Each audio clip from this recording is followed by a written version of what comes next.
Gentleman from Fairfax, Mr. Simon.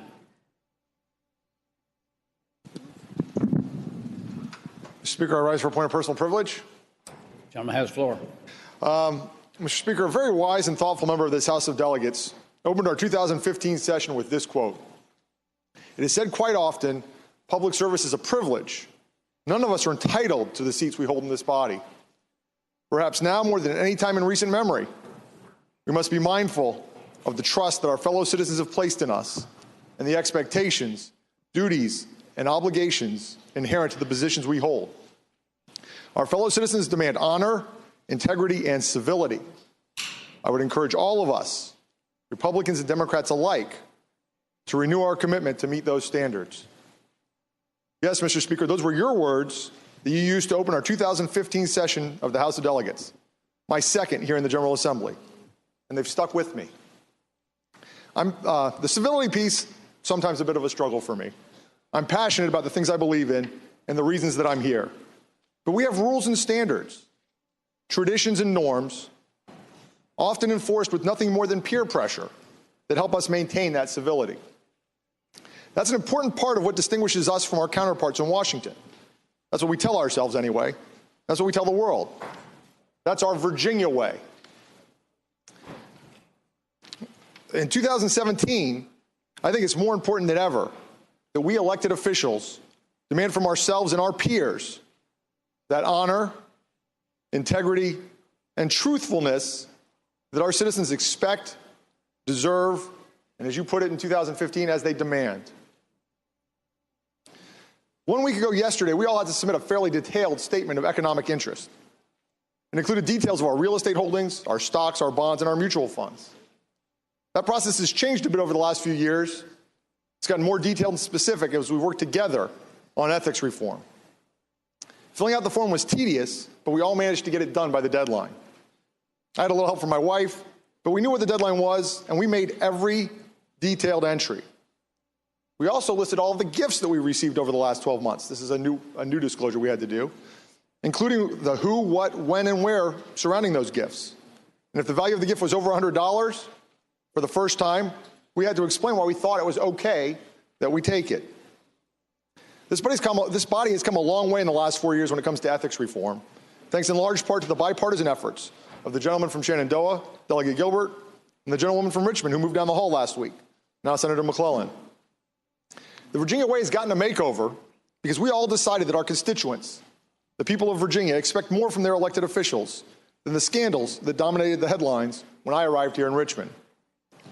Unfortunately, not all of Virginia's elected officials seem to have gotten the memo on the new Virginia way. The very first big story out of the new Congress featured Virginia's delegation very prominently. Virginia Congressman Bob Goodlatte led the charge in the Republican conference to weaken the Office of Congressional Ethics. What was he going to do? He wanted to take away their investigative and enforcement authority. And he almost got away with it. But the public, as you observed, demands more from their elected officials. Over the last few weeks, that same Congress has pressed forward with confirmation hearings for cabinet members who hadn't filed their financial disclosure statements yet. But then the president himself, he sort of set the tone by failing to disclose his own tax returns. The other day, we heard from the majority leader that the president is a man who does what he says. Well, didn't he say he was going to release his tax returns? Now we hear yesterday he won't release the tax returns because nobody cares. How do we know if we care, though, if we can't see what's in them? For instance, as the ethics office is going through those nominees' disclosures that they're finally starting to get, we're starting to learn what the big hurry was to get the nomination hearings done. We learned Mr. Trump's Health and Human Services nominee, Representative Tom Price, has investments in healthcare firms that benefited from legislation he was pushing during his time as a congressman. We learned that Representative Mick Mulvaney, President Trump's pick to lead the Office of Management and Budget, has acknowledged he failed to pay more than $15,000 in state and federal employment taxes for a household employee. There was a time when that sort of information was enough to sink a nominee. And most recently, we learned that Trump's pick for the EPA Secretary, Scott Pruitt, admits to acting on behalf of oil and gas interests while he was the state attorney general of Oklahoma. So much for trying to drain the swamp. Drain the swamp. This was the catchphrase that seemed to catch fire in 2016 during the presidential campaign.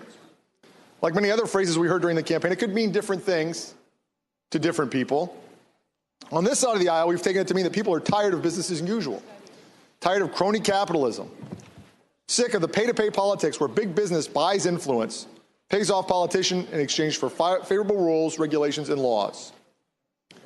The system, we keep hearing, is rigged.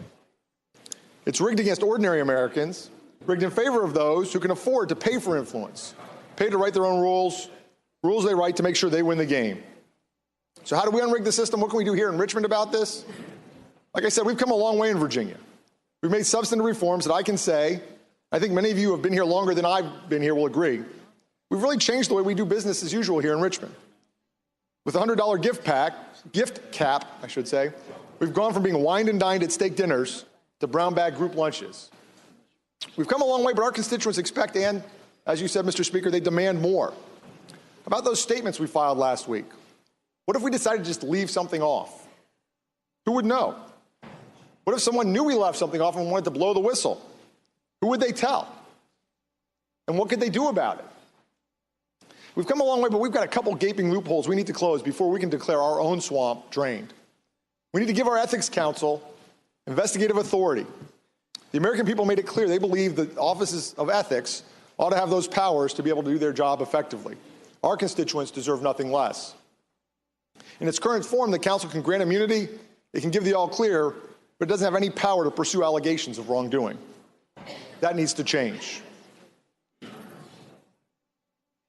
And can we finally agree that there ought to be a law that says you can't use your campaign funds to enrich yourself? That you really ought to use them for, I don't know, campaigning? And can we finally agree that, so we did another interesting thing last year when we tweaked our ethics rules. We've also aligned the reporting of our campaign finance reports. So not only did we file our statement of economic interest a couple weeks ago, we also filed our year-long campaign finance reports. I was scrolling through that. I've got a bill on this coming up in a couple days, and I thought I'd take a look and see what was in there. And you never guess what I found. Members of this body, perfectly legally, I might add, reimbursing lobbyists for meals and entertainment they can't lawfully accept as a gift from their campaign accounts. Mr. Speaker, as the governor said in his State of the Commonwealth address, we've come a long way with this $100 gift ban, but we've left a gaping hole. If you don't take the gift, you take a campaign contribution and use that to pay for the gift. So we've made some really sincere efforts in a very bipartisan way over the last few years to clean up our act here in Richmond, because our constituents demand that kind of honesty, that kind of truthfulness, that kind of integrity from their local elected officials and from their state elected officials and from their federal elected officials. We have an opportunity this session to finish the job, and I hope that we will. Thank you, Mr. Speaker.